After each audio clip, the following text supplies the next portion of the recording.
Hi there, it's Mr. Biggers here, and today we're going to learn Module 8.3 on negative exponents. So the first thing, and we already kind of touched on this the other day, is a negative exponent over here, which pretty much, you know, if you have a negative exponent, it's going to flip over a fraction. So if you have, for example, 3 to the power of negative 5, it's going to become 1 over 3 to the power of 5, okay? So that negative exponent is going to flip over the fraction, okay? So a zero exponent, this is something new, but it's super easy.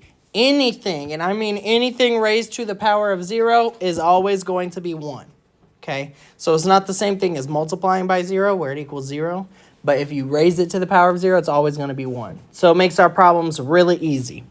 So let's go ahead and try a couple examples. So right here, example A. This whole thing is raised to the power of 0. So normally I would look in here and I would start simplifying. You don't have to do any of that because the whole thing's raised to the power of 0. So the answer is 1. That's it. Anything to the power of 0 is 1. I could have 1,600,000 raised to the power of 0. The answer is 1. Okay, it does not matter. I could have 7 cars raised to the power of 0. The answer is 1. Question. So all of these would equal 1? If it is raised to the power of 0, it equals 1. So only the things that are raised to the power of 0. Since you have the parentheses here, the whole thing in the parentheses raised to the power of 0, so it's 1. Okay, part B, we can look at this. What's raised to the power of 0 here? B. So b to the power of 0 is really going to become a 1. So you have a to the 4th times 1 over a squared. Well, anything times 1 is itself. So I can rewrite it as a to the 4th power over a squared. And we already know with division, what you got to do is subtract from top to bottom. So 4 minus 2 is going to give you a to the power of 2. And that is your answer. Okay. So that's B.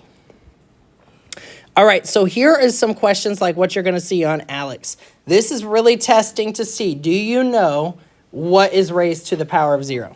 So you can look here in your parentheses. You have 3 halves. I don't even care what's inside the parentheses because I know it's raised to the power of 0. Anything to the power of 0 is 1. So it's going to become, the parentheses are going to change to a 1. And on the outside of your parentheses is still that negative. So that negative, be careful, is not a part of the 0 power because it's on the outside of the parentheses. So your answer becomes negative 1, okay? In the same way for the next one, you can look at it. Your parentheses is what's going to change to 1.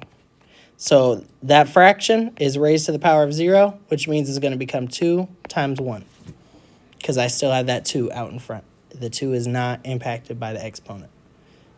All right? And then 2 times 1 is 2. Negative 6 to the power of 0. The whole thing, even the negative, is raised to the power of 0, which means your whole answer is just 1. So anything to the power of 0, super easy, is 1. So I want you to pause the video, see if you can try this one.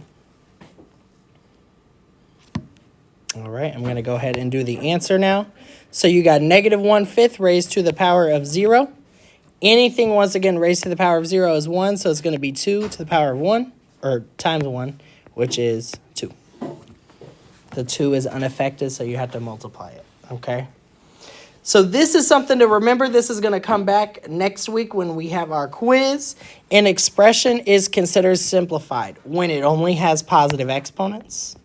If each base appears exactly once, so that means you're not going to see 2 x's in your answer. Okay, you only see 1 x in your answer. There's no powers of powers. So if you see a power to another power, you have to make sure you take care of that.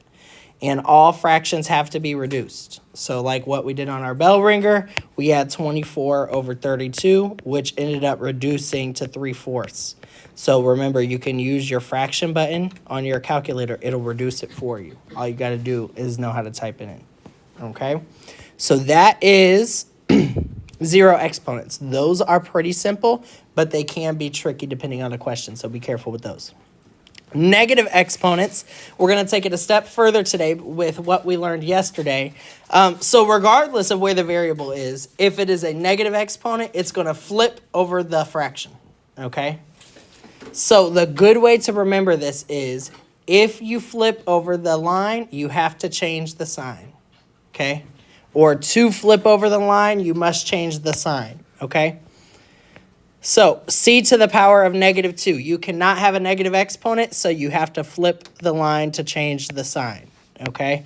So the c is going to go to the top, so it's going to be a to the third, b to the power of negative 4, and now on the top is c to the squared. So to flip the sign, you have to, or to flip the line, you have to flip the sign. All right, same thing's going to happen with the b. You have to flip the sign of the exponent, so you have to flip the line to do that. So it's going to be b to the power of 4 on the bottom. On the top, it goes away. So your final answer here is a to the third power, c squared, b to the power of 4. It's pretty simple. When you see a negative exponent, you know it just has to flip over the line, wherever it's at.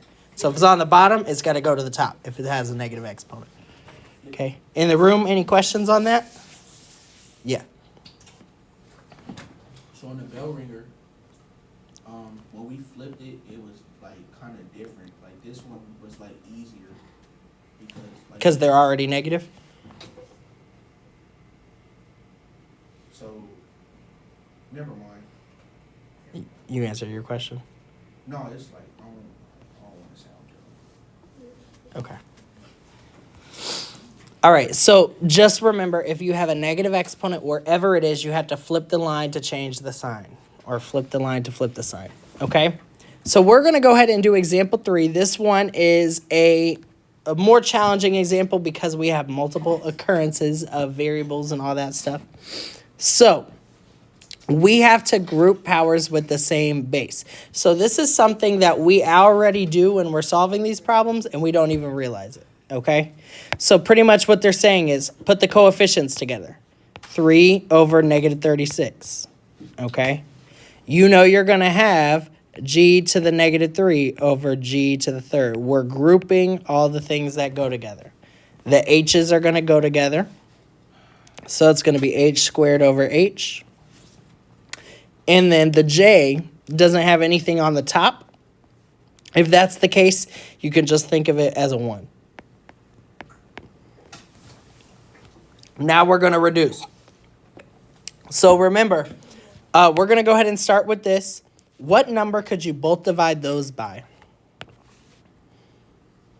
The top number, you could divide the top number by 3, correct? Oh, yeah.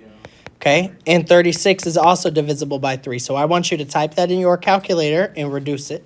You get 1 over negative 12. You get 1 over negative 12. Good job. Rock and roll. Okay. Now, what do you do with exponents if you got the same thing on the top and bottom? Start touching me more sides. You subtract top to bottom. So it's negative 3 minus 3, which is what? G to the power of negative 6, okay? Same thing here. You're going to subtract top to bottom. I got h squared minus h to the first power, which is going to be h to the first power, okay? And then the j, there's nothing we could subtract, okay? So it's just 1 over j to the negative 4. So what we're going to do is start to take care of these negative exponents now, okay? The negative 4, you can't have a negative exponent. So to flip the sign, you have to flip the line, okay? So it's going to go up to the top of the fraction now. So it's going to be j to the power 4 on the top over 1, okay? G to the negative 6 power. To flip the sign, you have to flip the line. So it's going to be on the bottom now. So instead of being up on the top, it's going to move down to the bottom. So putting it all together now, I've got 1 over 12. We're going to put the negative sign out in front. We know I have a g to the 6. It moved to the bottom. I've got an h to the first power. That didn't have to move to the bottom, so it's up on the top. And then the j to the 4th power, people in the room, is it on the top or is it on the bottom? This is very confusing. Like, honestly. It's on the top because it moved up to the top. I'm sorry it's confusing. We're going to do a couple more examples. Okay? So, moving on, we got 2 more examples to do. What do you do if you have a negative exponent? You've got to change the sign, you've got to flip the line. okay? So it's going to move up to the top. It's going to be m squared on the top over negative 5 on the bottom. The 1, you don't have to write it unless it's the only thing left, okay? So that's as easy as the answer is. That's it, okay? This one over here, what's going to happen with the negative 5? To change the sign, what do you have to do?